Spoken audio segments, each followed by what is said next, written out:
She risked everything, her job, her freedom, even her life, when she stole millions from her billionaire boss. But the reason? It will break your heart.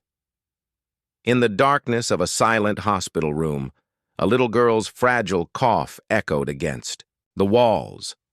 The steady rhythm of a heart monitor slowed, its beeps growing weaker, until silence filled the air. At the same time, inside a grand mansion, a maid's trembling hands reached into a safe stuffed with stacks of cash. Behind her, unseen, cold eyes observed her every move. What happened next would shock not just the maid, but the entire world. Maria had never imagined her life would come to this.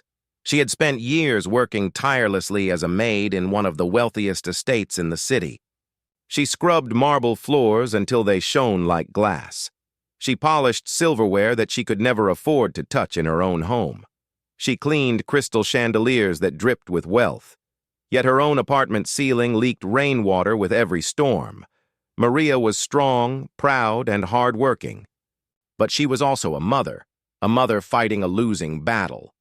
At home, her 7-year-old daughter, Layla, lay in a small, dimly lit room that smelled faintly of medicine.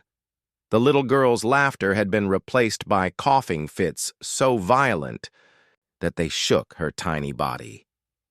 Doctors told Maria that Layla's illness had reached a critical stage. Without immediate surgery, she wouldn't survive.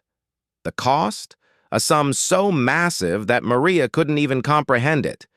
She worked day and night, taking every shift offered, skipping meals to save money and pawning off the few things she owned. Yet the pile of bills only grew taller. She begged, she pleaded, she knocked on doors of charities, banks, and even old acquaintances. Some looked at her with pity, some with annoyance, and many turned away completely. No one wanted to help a poor maid. Maria returned home every night with empty hands and a heart full of despair. She would sit by Layla's bedside, holding her fragile hand, whispering promises she wasn't sure she could keep. "Hold on, my love," she would murmur, tears burning her eyes. "Mama will find a way." But each day, Layla's condition worsened. And then, as Maria stood in the grand mansion one late evening, dusting the frames of expensive paintings, her eyes wandered to one particular canvas. Behind it, she knew, was a safe. She had seen her employer, Mr. Harrington, a billionaire known for his ruthless business tactics, open it many times. Maria's heart began to pound. She tried to push the thought away, but the image of Layla's pale face wouldn't leave her mind. That night, as the mansion grew silent and rain battered the windows, Maria made her choice. Her footsteps echoed faintly as she moved toward the study. The thunder outside masked the creak of the door as she slipped inside. Her fingers trembled as she pulled the heavy painting aside. The safe loomed before her like a forbidden treasure chest. Sweat gathered on her forehead as she fumbled with the lock. The numbers clicked. The door swung open with a groan. Inside lay bundles of cash, thick and untouched, more than she had ever seen in her life. For a moment, she froze. Her conscience screamed at her. This wasn't hers. This was theft. If she was caught, she could lose everything. But then, in her mind's eye, she saw Layla's tiny chest rising and falling weakly, the light fading from her daughter's eyes. That vision pushed her forward. With trembling hands, she grabbed the cash, shoving it into her bag, tears spilling down her cheeks as she whispered, "Forgive me, God. Please forgive me." And then, light flooded the room. Maria gasped, spinning around, the bag slipping from her hands. Stacks of money spilled across the marble floor, scattering like fallen leaves. At the doorway stood Mr. Harrington, tall, broad, his eyes filled, not with shock, but with something far colder, anger. Maria's breath caught in her throat. Her knees buckled and she dropped to the ground, sobbing. "Please," she begged, crawling toward him. "Please, sir. It's not for me. It's for my daughter. She's dying." Her voice cracked as she poured out everything she had hidden for months. She told him about the hospital bills, the endless rejections, the nights she starved herself to save every coin. She told him about Layla's weakening body and the doctor's warnings. She begged him not as a maid to her master, but as a mother to another human being. But Mr. Harrington's face remained hard. His voice boomed like thunder. "You think you can steal from me and get away with it?" He stepped closer, his shoes clicking against the marble. Maria clutched his leg, tears streaming, her cries echoing through the mansion. Harrington's rage grew. He raised his voice, calling for security. The alarm blared. Guards rushed in, their heavy boots pounding the floor. They grabbed Maria by her arms, pulling her back as she screamed and begged. Her world was collapsing. This was the end. And then, suddenly, silence. Mr. Harrington raised his hand, stopping the guards in their tracks. He stared at Maria, his eyes narrowing, his breath heavy. After a long pause, he asked a single question, his voice softer than before. "What's her name?" Maria, choking on her tears, whispered, "Layla." At that moment, something changed. In his eyes. His expression shifted, the anger fading into something deeper. Pain. He turned his gaze away for a second, as if lost in memory.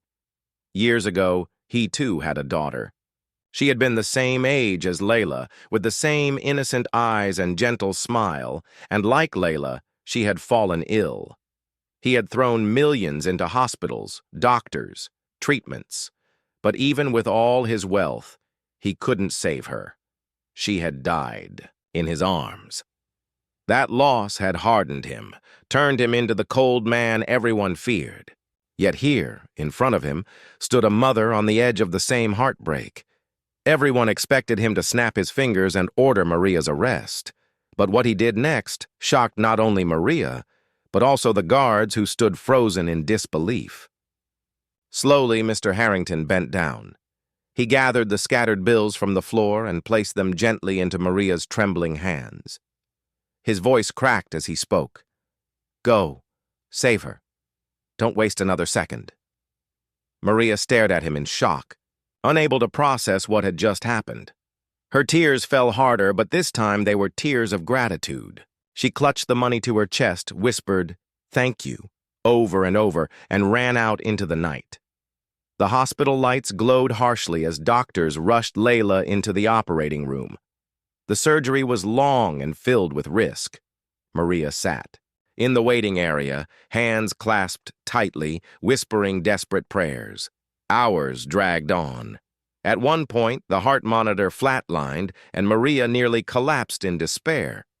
But then the sound returned, the steady, miraculous beeping of life.